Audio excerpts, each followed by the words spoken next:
உலகின் மிகப்பெரிய பாலூட்டி இனம் இது. நீரில் வாழும் பாலூட்டி இனத்தைச் சேர்ந்த ஒரு விலங்கு தான் திமிங்கலம். மனிதனை போலவே இதுவும் ஒரு வெப்பரத்த பிராணிதான். திமிங்கலத்துல 75 வகைகள் வரைக்கும் இருக்கு. 100 அடி நீளமும் 150 டன் எடையும் இருக்கும். இத மிகப்பெரிய விலங்குன்னு நாம ஏத்துக்கிட்டு தான் ஆகணும். இதனுடைய நாக்குப்பகுதியில மட்டும் 50 மனிதர்கள் வரை அமரும் அளவுக்கு இடம் இருக்கு.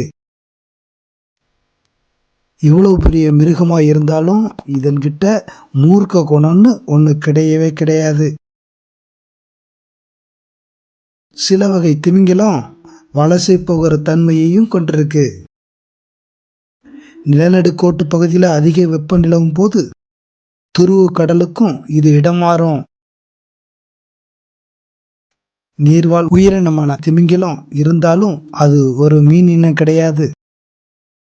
சுமார் 50 மில்லியன் ஆண்டுகளுக்கு முன்பு திமிங்கலம் சிங்கம் போன்ற உடலமைப்போட தான் இருந்திருக்கு.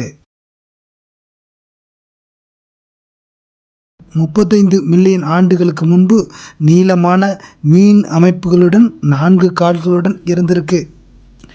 சில மில்லியன் ஆண்டுகளுக்கு முன்னர் தான் திமிங்கலம் இப்ப இருக்கிற உடலமைப்பை பெற்றிருக்கு. இதுல இன்னொரு விஷயம் என்னன்னா, இந்த திமிங்கல வகைகளுக்கு எல்லாமே ஒரே இரத்த வகையான பி குரூப்பை கொண்டதுதான். இதனோட கர்ப்ப காலம் 16 மாதம் வரை நீடிக்கும்.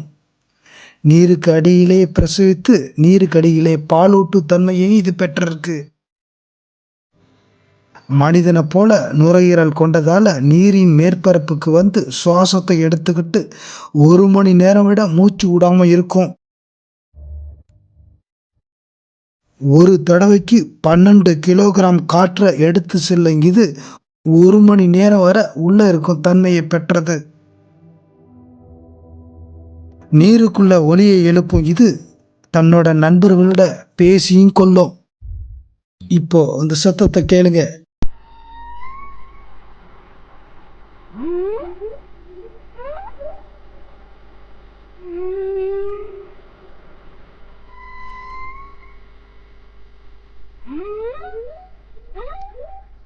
இதனோட ஒலி 140 டெசிபிள் வரைக்கும் கொண்டிருக்கு. இதனோட ஒலி பல 100 கிலோமீட்டர் தொலைவு வரை கடந்து போகும் சக்தி பெற்றது. இது எழுப்பும் ஒலி 140 டெசிபிளை கொண்டிருக்கு. இந்த ஒலி பல 100 கிலோமீட்டர் தொலைவு வரை கடந்து போகும் சக்தியை பெற்றது. ஸ்பெர்ம் வகை திமிங்கலத்துக்கு பற்களும் உண்டு. புழுக்களின் ஆயுள் காலம் 120 வருஷம் வரை நீண்டு போகுது. திமிங்கலத்தின் தோலானது மிகவும் கடுமையான பிளாப்பர் எனப்படும் கொழுப்பு இதனுடைய தோலின் அடியில இருப்பதால வெப்பத்தை தக்க வைத்துக் கொள்ளுது. திமிங்கலத்தின் தோலானது மிகவும் கடினமானது. பிளாப்பர் எனப்படும் கொழுப்பு இதன் தோலுக்கு அடியில இருப்பதனால வெப்பத்தை தக்க வைத்துக் கொள்ளுது. பிளாப்பர் என்னும் கொழுப்பு சத்துக்காக திமிங்கலம் அழிந்து வருது. இதனோட உடல்ல 20 பீப்பாய் எண்ணெயும் 100 பீப்பாய் கொழுப்பும் இருக்கு.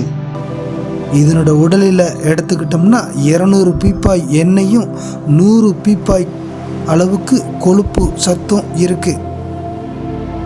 திமிங்கல ஒரு நாளைக்கு 1000 கிலோ உணவை உண்ணும். இதனோட குட்டி 7.5 மீட்டர் நீளம் இருக்கும். ஒரு தடவைக்கு 46 லிட்டர் பாலை இதனோட குட்டி உறிஞ்சி கொள்ளும். 3 மாதம் கழித்து 9 மீட்டர் வளர்ந்தோன்னு தன்னுடைய குட்டியை இதை பிரித்து விடும். இந்த பிளாப்பர் கொழுப்பானது சோப்பு மெழுகுவர்த்தி செய்ய பயன்படுது. IWC அப்படிங்கிற இன்டர்நேஷனல் வேலிங் கமிஷன் 1946 திமிங்கல வேட்டையை தடுப்பதற்காக அமைக்கப்பட்டு இது பாதுகாக்கப்பட்டு வருகிறது. நன்றி. அடுத்த வீடியோவில் இன்னொரு அரிய உயிரினத்தோடு நான் சப்ஸ்கிரைப் பண்ணுங்கள், ஷேர் பண்ணுங்கள், லைக் பண்ணுங்கள். தேங்க்ஸ்.